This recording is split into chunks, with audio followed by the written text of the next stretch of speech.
Ready?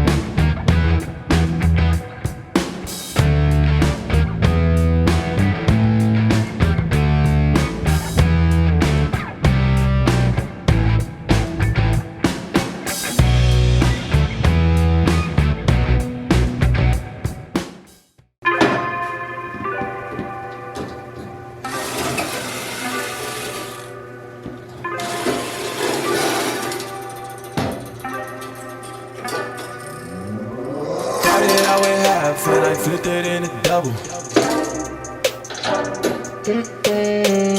out with half and I flipped it in a double. Said I'ma get we gotta go. Take one then I dash away from Popo. Snakes around my grass, they want my dough, but I keep a 40, they don't know, no. Got the Henny, you get cold. Smoke on Reggie, that's a no-no.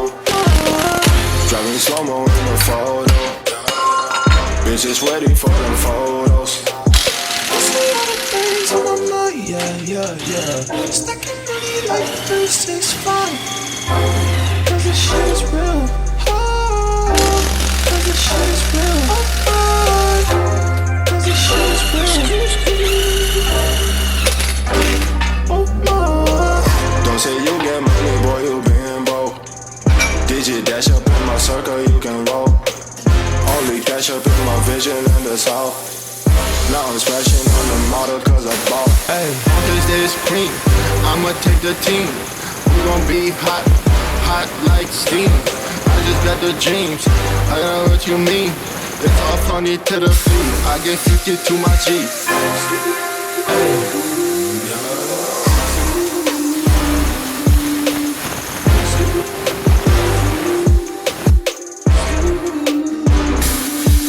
Hey.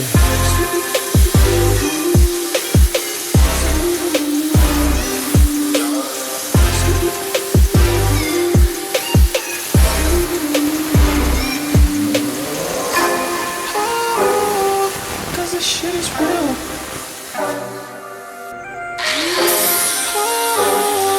Cause this shit is real.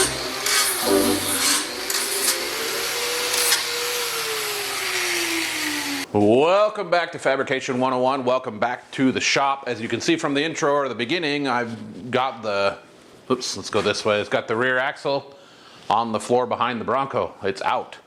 While I was at the Arizona Classic Bronco Stampede, I decided I needed a little bit more height on the Bronco. It's rubbing a little more than I'd like in some spots.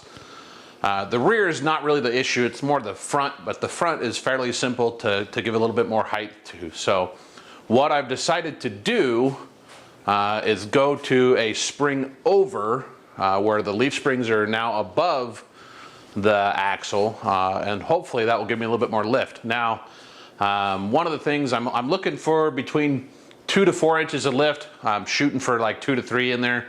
We'll see. If I was just going straight with the spring over, that would give me about 4 inches of lift, or actually maybe a little bit more. Because now you got to take into account the thickness of the axle housing and the thickness of the leaf springs and all that stuff. So one of the things I've got is my first round of rear suspension on this thing. I still have the old shackles that I built for the rear, and these are the ones I just took off, and you can see that they're about 2 or 3 inches shorter than the previous one. So I'm going to swap back to these, and hopefully that kind of takes out some of that additional height from the thickness of the axle housing and all that stuff. And then what I'm also going to do here is I'm going to kind of a U-bolt eliminator style setup. I picked this kit up quite a while ago, and I don't even remember where it was from. If I could remember where I got it from, I will post the link below. I still got to find the bolts for it so I can get this thing in. So I've got a little bit of grinding left to do on the housing here to before I'm ready to start putting things back together. As you can see here, I had to remove my brackets for my brake lines to mount to, because this is where one of the U-bolts set rode right here. So it's gonna be really close to being in the way. It's not gonna work there anyhow. So I'm not quite sure what I'm gonna do. I might run it down just below the shock. I might try to run it in front, although I don't really like that for being off-road, because I always worry about running something up against it. So we'll have to figure out what we're gonna do there. Maybe just around behind the leaf spring. Maybe I could make a tab off of my U-bolt eliminator plate to mount that and just have it run below the leaf spring. That might be the best thing.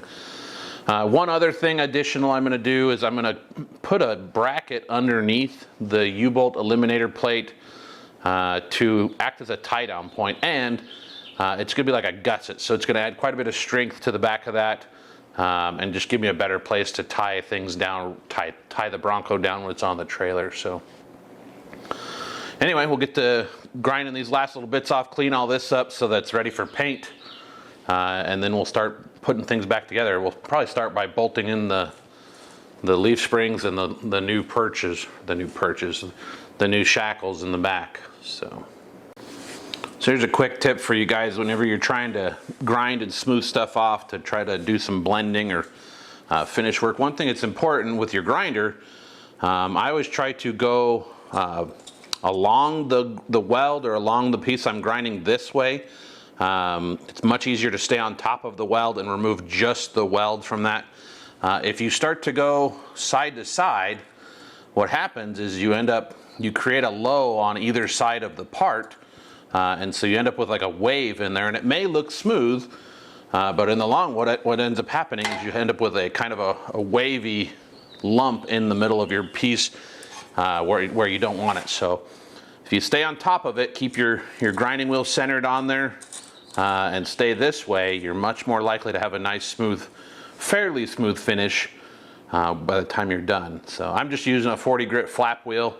Ordinarily, I would try to knock some of this down with a hard wheel, but I can't find any right now, or I don't have any here with me. So we'll just knock these down real quick. I got this one and one on the other side. We'll clean some of the paint off here, and then we'll be ready to roll.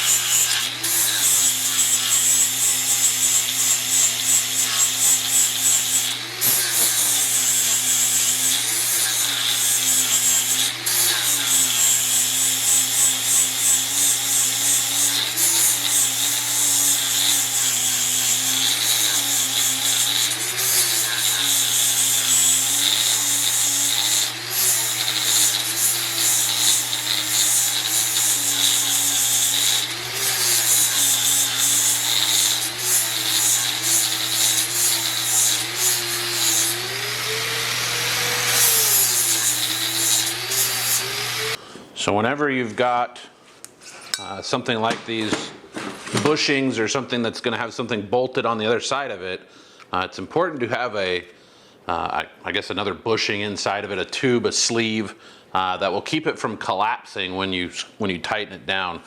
If you were to just stick this just bushings in here with no sleeve in the middle, as soon as you start to tighten it, it'll collapse. And then what happens is as the bushing gets wore out, whatever you have tightened on there eventually will start to work its way loose after a while.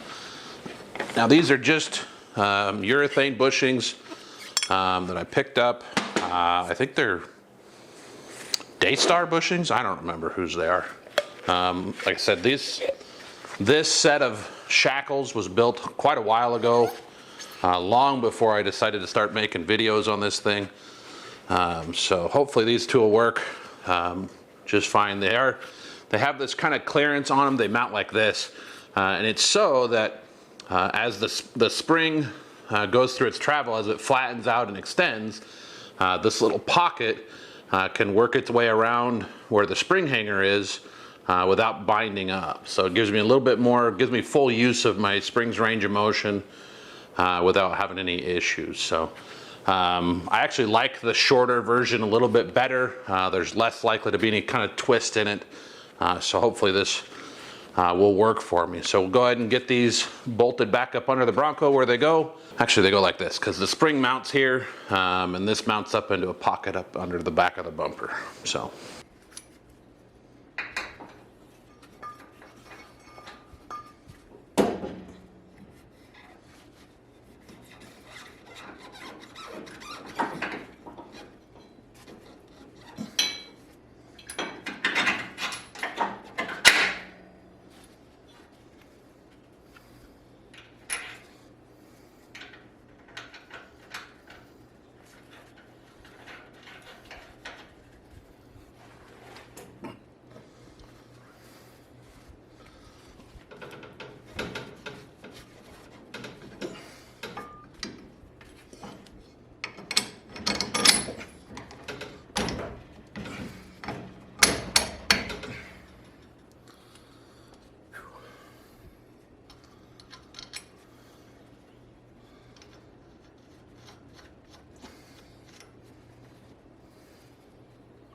All right, so the axle's pretty well centered under here. I had to measure. When I do this, I don't like to measure just from the leaf springs because these can have some side-to-side motion to them. I like to go ahead and measure from the edge of the spring perch to the flange on the axle housing. So I got it pretty well centered. Then the last thing I needed to do, and I turn this guy back on here, is set my pinion angle. And if you can see, that reads about 2.1 degrees. Before I put it there, I went ahead and put it up underneath on the back of the transfer case on the pinion there to check my angle. It seems a little low to me right now. Usually I try to set them at a minimum about 5 degrees or so. And all that has to do with the angle of the engine coming out of the back. I'm hoping that right now it's just because the back of the Bronco is sitting up in the air a little bit so that my angle's a little lower than normal. So I'm just going to go ahead and set it to that, 2 degrees, and hopefully everything is good with that. It's important to try to get that angle relatively close to the same on opposite ends of the drive shaft to help reduce vibrations. So anyway, I'm going to double check all my measurements real quick. Side to side, make sure it's in there where it's supposed to be, and then I'm going to go ahead and tack my spring plates to the axle housing.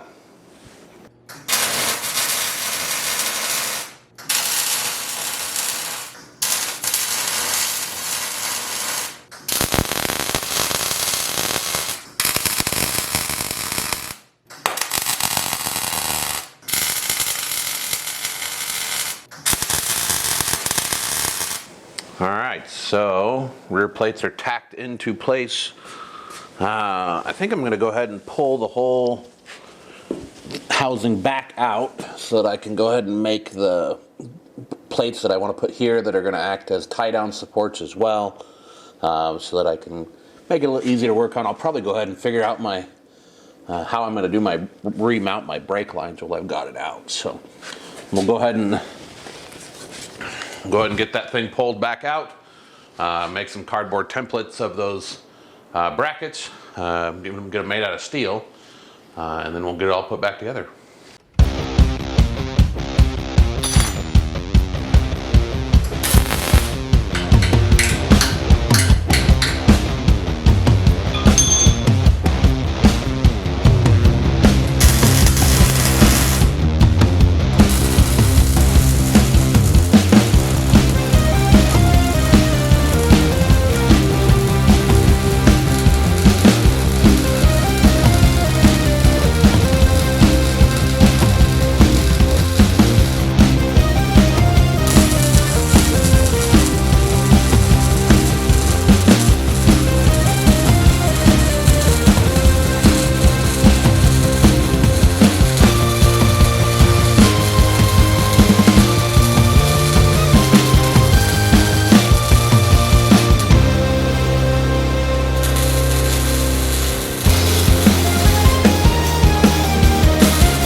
as you can see, they're all welded in, at least the spring perch plates are. And my new gusset slash tie down points in the back. This side's done as well. So now, last thing I gotta do before I paint it is I gotta put these little tabs in to mount my brake cable to. And these are just, I think it's A&A Manufacturing. I've had these for a long time that made these. They used to have a little 1/4-inch hole in them. I just drilled them out to about a 5/8 so they'd fit on these hose ends. And I think I'm just gonna try to mount them in such a way so that the hose sits right about here. And then the brake line can come around the back and in, come around this way and go up and over, back over to where it should go. I think I can use my leftover long side from this side to do that side, but I'm definitely gonna have to go buy another piece of brake line to do this, excuse me, this side. So once I get these tabs put in, I'll do some cleanup because I just noticed there's a big blob of spatter down there. We'll do a little bit of cleanup. We'll throw some paint on it. Go ahead and put it back in, bolt it in, and then we'll do our brake lines.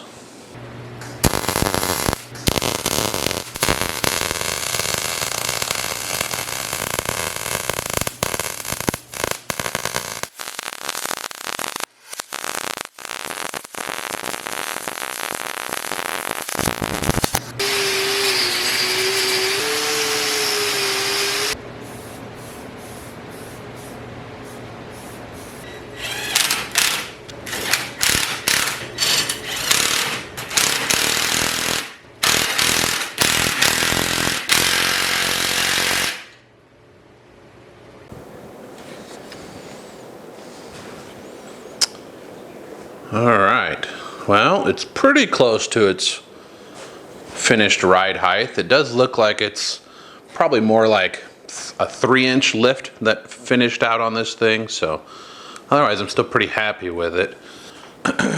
Got the brakes on and the tires bled. Wait, that's not right.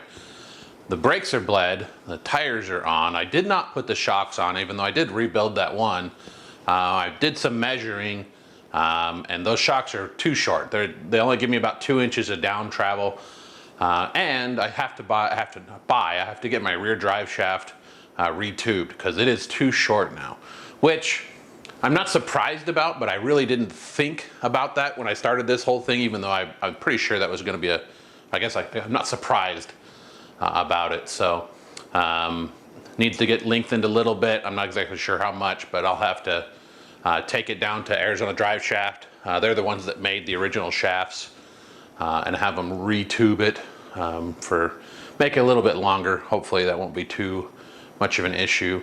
I'm gonna have to look for some new rear shocks, and I need some new coils for my coilovers. The upper coil in my dual rate is pretty well collapsed right now. I tried move the upper mount down, or the collar down like 4, almost 5 inches, and it barely raised the front of the Bronco like an inch. So pretty sure the upper coil rate is too low. Unfortunately, I can't remember what that coil rate is. I know it's a 14-inch coil. I'm gonna have to go back through my records and see if I can figure out what that rate is so that I can order a little bit stiffer coil. So a little bit of research has to get done on that, on my part, on that end. But anyway, so that's going to do it for this episode of Fabrication 101. I hope you guys enjoyed it. I hope you guys got something out of it, liked what you saw. Tune in next time. We'll be working on some more stuff on this pig. Trying to make it that much better. Hopefully trying to get it back on the road. So we'll see you guys next time on Fabrication 101. In the meantime, do me a favor, do yourself a favor, and go build something.